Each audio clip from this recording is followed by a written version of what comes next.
Magandang araw, no, higit sa ating dakilang Diyos Ama at sa inyong lahat mga kabayan. Mga kabayan, pag-usapan po natin itong tungkol sa mga aswang, no? Tungkol sa mga aswang mga kabayan, ay darating ang panahon na ito ay lalantad na po ito sila, no? Magiging tao na po sila talaga, no, na normal, no? Kasi po mga kabayan, ito pong mga aswang na ito, no, itong sinasabing aswang, ito po ay isang katotohanan po ito, no?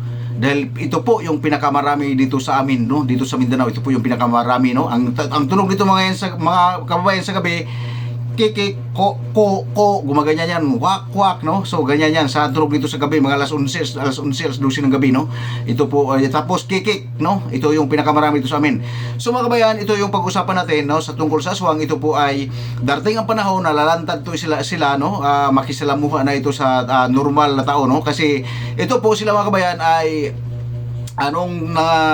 binaklasan ko ng pinabaklasan sa akin ng dakilang Diyos Ama ang buong mundo ng kasamaan, no? At ito po sila ay masyado silang naapektuhan, no? Na baklasan ng kapangyarihan, no? O higit sa lahat yung mga kuyabog, no? Kuyabog sa kanilang katawan, yung parang inakay sa Tagalog, inakay, no? Kung sa sa Bisaya ito ay pispis, no? Ito yung mga aswang, mayroon tong mga kuyabog sa loob ng katawan, no? Upang unawaan nyo. So ito po yung masabi ko sa inyo, na wala na ito silang mga kuyabog, no, sa karamihan sa kanila ngayon wala nang mga kuyabog, so naging normal sila na tao, no. So kasi nangyayari na yan dito sa amin sa Mindanao, no, yung sa pagkaraming aswang dito, so ngayon wala na, no. So dahil po sa pinagawa ng dakilang suma na baklasan ang kapangyarihan ng mga aswang na ito o kuyabog, no. Kasi ang kapangyarihan itong mga aswang mga kabayan ay kuyabog, no, yung pinakaibon sa loob ng katawan nila. Ayun ang tinatawag sa amin dito sa Bisaya na kuyabog. So ito yung pinababaklasan nating dakilang Diyos Ama ng kuyabog, no. Kasi pag binaklasan mo ito ng kapangyarihan mga kabayan, kapangyarihan na baklasin mo dito sa mga aswang na ito po ay babalik, no, dahil sa hindi na baklas yung sinasabing kuyabog, no.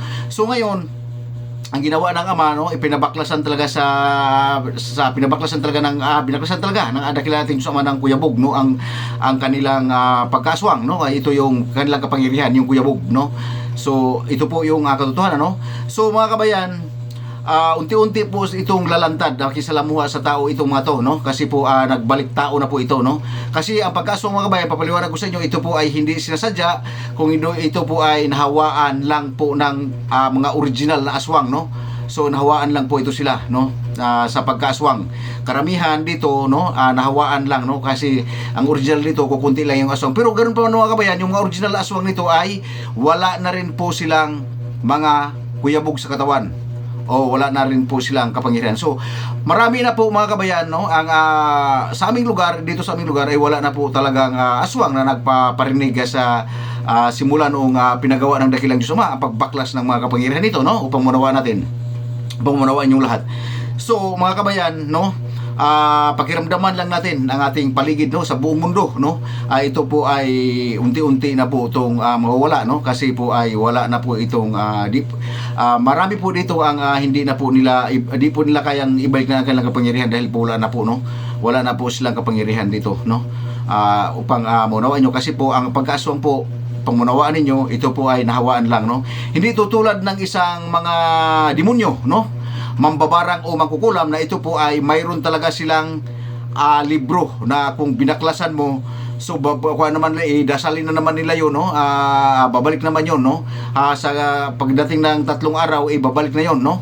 Dahil po yan sa libro nila dinadasalan, no. Ito po ang libro nilang gawa po ng mga demonyo at satanas, no.